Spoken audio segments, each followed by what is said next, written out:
तो class 12th का बहुत इंपॉर्टेंट क्वेश्चन लेकर आ चुका हूं, जो आप क्वेश्चन यहां पर देख पा रहे होंगे साइड में कि यह क्वेश्चन 2017, 2019, 2021, 2023 और 2024 में पूछा गया है।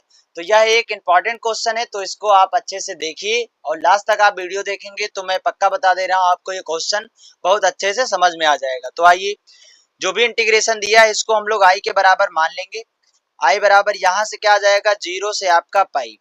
ठीक है, यहाँ पर x को x लिखा रहने दीजिए और tan x को आप क्या लिख दीजिए, sin x बटे cos x। ठीक है, उसी तरीके से यहाँ पे क्या करिए, अपॉन में sec x को लिख सकते हैं 1 upon cos x plus cos x, तो cos x रहेगा ही। यहाँ पे dx का हम क्या लिख दे रहे हैं, dx।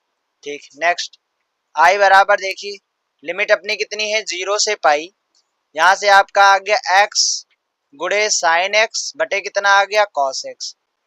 यहाँ पर जब हम एलसीएम लेंगे तो कितना आ जाएगा, 1 प्लस कॉस स्क्वायर एक्स बटे में कितना आ जाएगा, cos x आ जाएगा। इसके भी अपॉन में cos x है, इसके भी अपॉन में cos x है, तो ये कट जाएगा। तो i बराबर क्या आ जाएगा, लिमिट अपनी है 0 से पाई। यहाँ से आ जाएगा x साइन x बटे में आपका आ जाएगा 1 प्लस कॉस स्क्वायर एक्स। ठीक है, और साथ साथ में क्या आ जाएगा, dx। इसको आप मान लीजिए समीकरण 1। ठीक है, अभी इस समीकरण 1 का इस्तेमाल जो है आगे करेंगे। अब यहाँ पर हम लोग कौन सा फार्मूला लगाएंगे, देखिए अगर 0 से a लिखा हो और यहाँ पर लिखा हो कोई फंक्शन fx। ठीक है, यानी 0 से अगर a लिमिट है या कुछ भी यहाँ लिखा है तो f ये लिमिट और माइनस x हो जाएगा यहाँ पर। तो ये बात ध्यान रखिए, ये फार्मूले का हम लोग अभी इस्तेमाल करने वाले हैं। आप इस फार्मूले का एक बार स्क्रीनशॉट ले लीजिए। ठीक है, स्क्रीनशॉट आप ले चुके होंगे। अब हम इसको मिटाते हैं, फिर आगे क्वेश्चन को सॉल्व करते हैं इस फार्मूले की मदद से। ठीक है, आइए अब यहाँ पर हम जब लिमिट लगाएंगे तो देखिए आई बराबर क्या हो जाएगा, 0 से यहाँ पर आपका पाई आएगा और जहां पर x है वहां क्या आ जाएगा, पाई माइनस एक्स हो जाएगा। यहाँ आ गया आपका साइन और x की जगह क्या आ जाएगा, पाई माइनस का x हो जाएगा। अपॉन में क्या आ जाएगा आपका 1 प्लस कॉस स्क्वायर और x की जगह आ जाएगा पाई माइनस एक्स। यहाँ से क्या आ जाएगा आपका dx। अब आगे आइए, आई बराबर यहाँ से हो गया 0 से लिमिट पाई, यहाँ से आ गया पाई माइनस एक्स। अब यहाँ पर देखिए ये 180 क्या है, 180 माइनस थीटा सेकंड क्वाड्रेंट में है, तो वहां साइन पॉजिटिव होता है। तो यहाँ पर आ गया sine 180 minus theta sine x हो गया, प्लस यहाँ 1 प्लस देखिए यहाँ पर cos square pi minus x होता है। तो यहाँ आपको एक बात समझा दें, कॉस पाई माइनस एक्स, तो कॉस जो होता है वो माइनस होता है 180 माइनस थीटा में, तो यहाँ आ जाएगा माइनस का एक्स। ठीक है, लेकिन यहाँ पर स्क्वायर लगा है तो यही प्रोसेस 2 बार होगा, तो एक बार और आ जाएगा माइनस का कॉस एक्स। जब इन दोनों का हम गुणा करेंगे तो माइनस माइनस क्या हो जाएगा, प्लस हो जाएगा। इसीलिए जब यहाँ पर हमारे पास कॉस स्क्वायर होगा तो इस वजह से यहाँ पर आ जाएगा प्लस का कॉस स्क्वायर एक्स आएगा। अगर यहाँ पर केवल कॉस पाई माइनस एक्स होता तो माइनस का कॉस एक्स आ जाता। और आइए आपको 2-3 बातें समझा दे रहे हैं यहाँ पर बहुत ध्यान से। जब भी ऐसी सिचुएशन हुआ करे, ठीक है, जैसे cos पाई माइनस एक्स है तब तो आ जाएगा माइनस का पाई, तब तो आ जाएगा माइनस का cos एक्स। बट अगर स्क्वायर है तो भाई साहब ये चीज 2 बार आएगी और ये माइनस माइनस प्लस हो जाएगी। लेकिन अगर क्यूब करेंगे तो अगर यहाँ पर क्यूब है तो 2 बार होने से प्लस हो गया और एक बार और माइनस आ जाएगा, तो ये माइनस। तो यहाँ आपको क्या बात ध्यान रखनी है, यहाँ पर देखिए अगर पावर कुछ नहीं थी तो पावर 1 होगी, यानी कि जब पावर ऑड आपको देखने को मिल रहा तो सिंबल कौन सा आ रहा, निगेटिव आ रहा। और जब पावर क्या आ रही, इवन नंबर यानी सम संख्या आ रही तो प्लस आएगा। तो ये बात आपको ध्यान रखनी है कि जिस क्वाड्रेंट में वैल्यू, जैसे सेकंड क्वाड्रेंट में कॉस क्या होता है, निगेटिव होता है ना। सेकंड क्वाड्रेंट में अगर कॉस निगेटिव होता है तो आपको बात ये ध्यान रख लेनी है, एक सेकंड।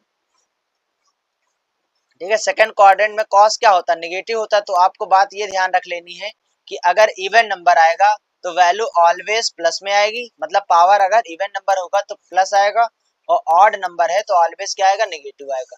तो यहाँ पर स्क्वायर जो अपना था, ये वाला स्क्वायर जो था वो क्या है, इवन है, इसलिए वैल्यू किस में आ गई, प्लस में। उम्मीद करता हूँ ये बात आपको बहुत अच्छे से समझ में आ गई होगी। ठीक है, अब हम लोग आगे बढ़ते हैं।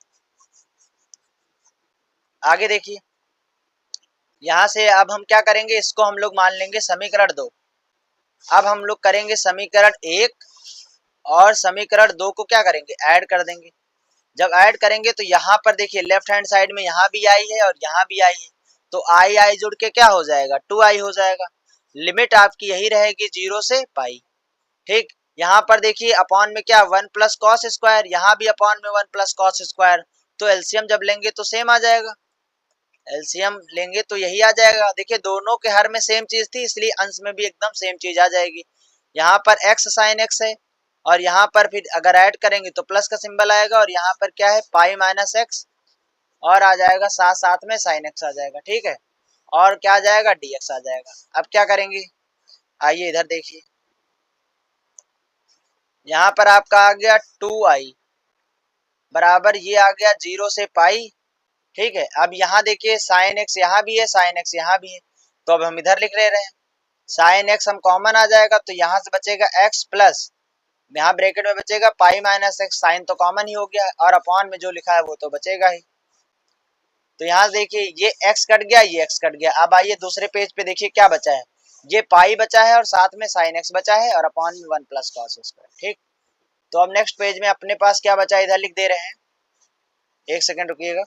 हाँ देखिए यहाँ पर आया है 2i, लिमिट आपका है 0 से पाई और ऊपर बच गया है आपका पाई और बच गया है साथ साथ में साइन x बच गया है और क्या बचा है 1 प्लस कॉस स्क्वायर बचा है। क्लियर, यहाँ से आ गया dx। अब आप क्या करेंगे, देखिए इस cos x को मान लीजिए, तो यहाँ हम साइड में मान ले रहे हैं, या क्या लिखेंगे माना, माना क्या cos x बराबर हमने मान लिया t, तो cos x का डिफरेंशिएशन हो जाएगा माइनस का sin x और x का dx हो जाएगा और इधर dt का क्या आ जाएगा, t का dt हो जाएगा।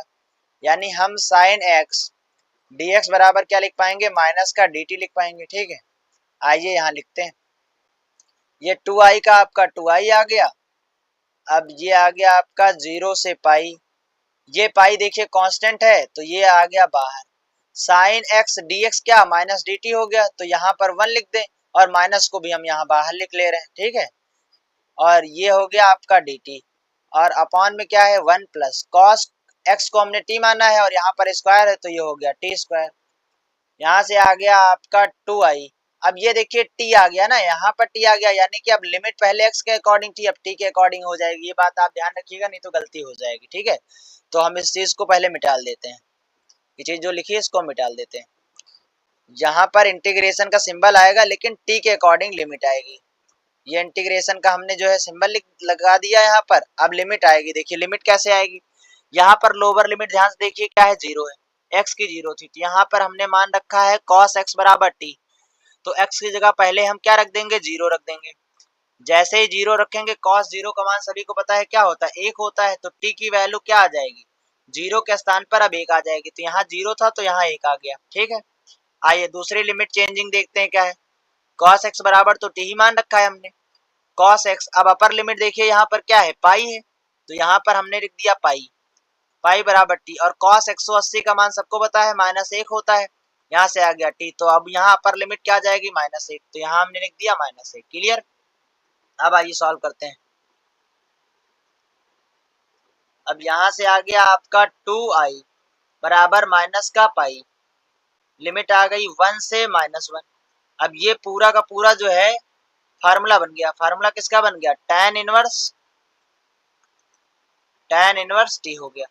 ये फार्मूला किसका हो गया tan इनवर्स टी हो गया। ठीक है, तो अब ये जब फार्मूला बन गया तो ये लिमिट अब इधर ना रह के इधर आ जाएगी, क्योंकि अब हमने इसको इंटीग्रेट कर दिया, तो अब ये लिमिट इधर आ जाएगी भाई साहब, कितना आ जाएगा यहाँ आ जाएगा -1, यहाँ आ जाएगा 1।